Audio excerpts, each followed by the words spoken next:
Ladies and gentlemen, welcome back to the Hard 100, a video series documenting the slowly but surely culling of my collection down from its bloated state to a mere 100 games.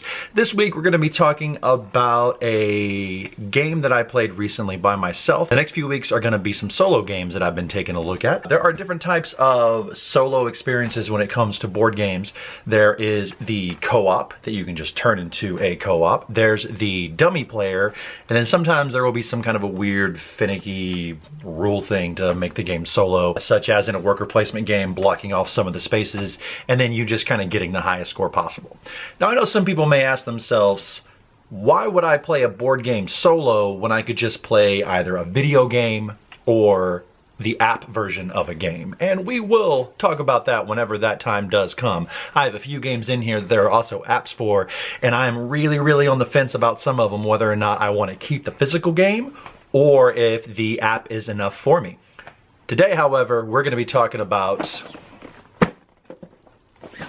Black Orchestra. Now, we're going to talk about some things that I love about this game, some things that I don't quite like, and then at the end of the day, I'm going to determine whether or not it goes on my shelf, and you can determine if it goes on your shelf as well. Let's go ahead and get started.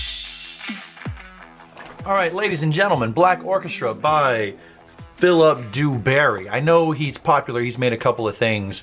I know he didn't make Small World, but I want to say he made Small World, but I don't think he made Small World.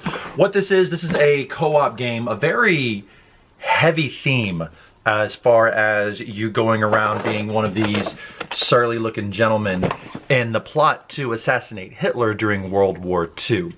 There's nothing really funny about this game. The art itself kind of invokes a sort of comic booky style, but believe me, all the pictures in here are not anything funny. So this is a very real game about pick up and deliver. You're trying to pick up and deliver to try to lower the suspicion so you don't get caught. As far as a solo experience goes, you basically, like most solo experiences, you have two characters, and then you go through and character one takes a turn and character two takes a turn. Now, I feel that this game is very tense. A lot of co-op games, such as Pandemic, really rides on that tension, that feeling that at any moment you could lose and at any moment you could win. The great thing about this is it does build that tension. This game has a butt clench level of 9.5 and it really earns it. So what you're doing is you're going around trying to get the various accoutrements that you need in order to assassinate Hitler through various means. You can either send him a poison package, assassinate him on a train while he's on his way to a neighboring town in Germany. It could be any other things. And the way this game fights back is in between everyone's turns, there is an event deck that follows a series of events, real world events that happen from the start of World War II all the way to the end. So it would require some German officers may go out of the country, and then you don't have to worry about them anymore. Some, there may be a meeting converged on a town that you just happen to be in. And if you ever start your turn in a town as an officer or even Hitler, various markers and tracks that you have to keep regulated may go out of the ordinary. You could get arrested and go to jail and have to try to break your way out. There's so much tension and so many things going on here that the basic mechanic of pick up and deliver to try to get the things needed to assassinate, it's a little basic. But the theme is what really drives this home, and it is really good. I haven't had an experience like this with a co-op in a very long time.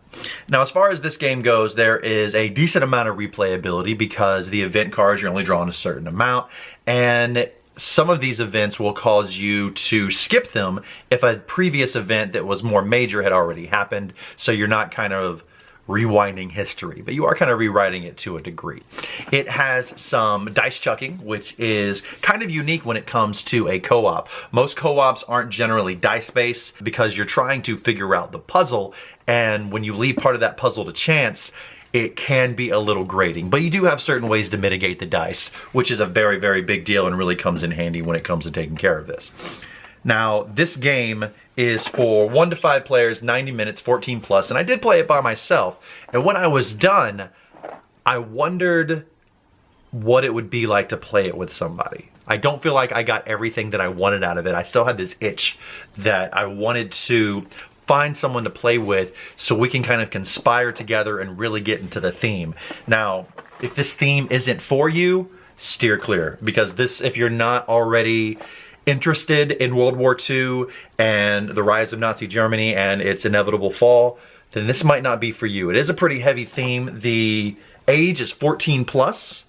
And I'm gonna have to agree with that. I'm not sure if this is something that I would want bringing around my 8-year-old as we try to plot to assassinate Hitler. They don't have the gravity to understand exactly why he was such a terrible person and why he commanded such a presence and why there was a World War II to begin with.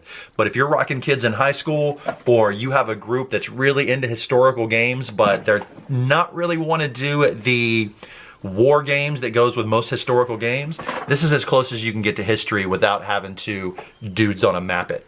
So this is 100% going in my collection. I gotta find a space for it. Does it fit down here? It doesn't.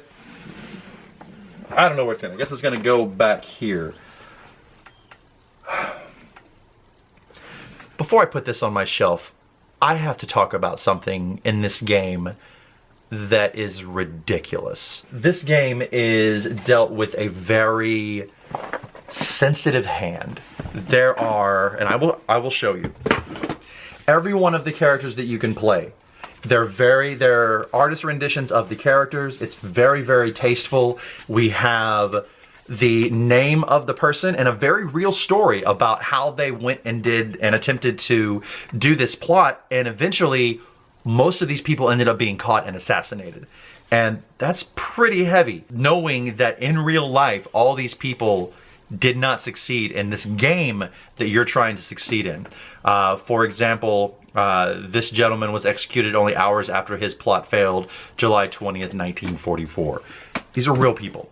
This really happened, and they were not successful, unfortunately, and you have a chance to possibly be where they failed. I do not think on any level that what I do is even a 1/100th comparison to what they did.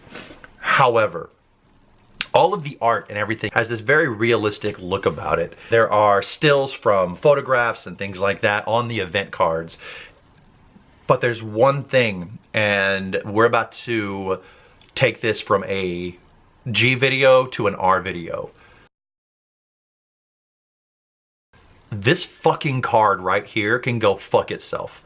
What this is whenever you are done with the game, you have a victory card. And I will read this victory card to you because you might not get it. The time that I played, I didn't get it. I got caught and I got arrested and all of my people got executed. Let me read this card to you. Victory. History will remember your brave acts that saved millions of lives and spared the world from the evils of Hitler and Nazi Germany. So far, so tasteful. We're doing great. When you win the game, take a picture of your group with the back of this card announcing your triumph on social media with the hashtag #WeKilledHitler. Are you fucking kidding me?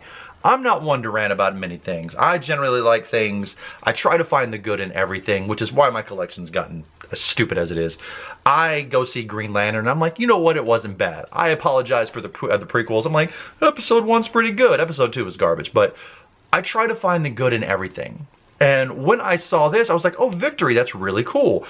But then they want me to announce my triumph on social fucking media.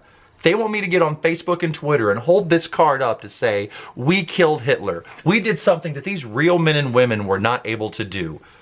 This game is so intense, and there is not a joke to be had in this box, that whenever you win, this isn't really the high five around the table, we cured all the diseases, go us situation. This is more of the lean back, take a breath, understand the gravity of what you've done, and just maybe have a fucking beer or something, because this is not the high five we won game. And it's certainly not the fucking go on social media and look at this little card that says we killed Hitler, yay fucking yay. That's not going in my box. That can go in the garbage. The box, however, is definitely going on my shelf. And I apologize if this offends anyone's sensibilities when it comes to language and that kind of thing, but World War II and everything about it, it's very, very serious. And they're not making light of it in this box, so why would they make light of it when you actually win? Knowing how hard it was and how much they sacrificed to make this happen. I know that was a little bit of a rant and a little bit of a tangent. There are other games that do a very similar thing, like, hey, take a picture with this car, blah, blah, blah. We'll take a look at one of those in the future. But for that game, it's understandable. That's a high five game when you win. Look how great I did. This one, no. Bad form, bad form. So I don't know whose responsibility it was to say, hey, let's do this We Killed Hitler high five thing. But no, yeah, we're glad he's dead, but show some respect for the people who actually had to sacrifice something instead of you winning or losing a board game. Sorry about that. So this goes on my shelf. This doesn't. It can suck itself. We are moving on. So join me next time when we look at another game in my collection to see if it has what it takes to make the hard 100.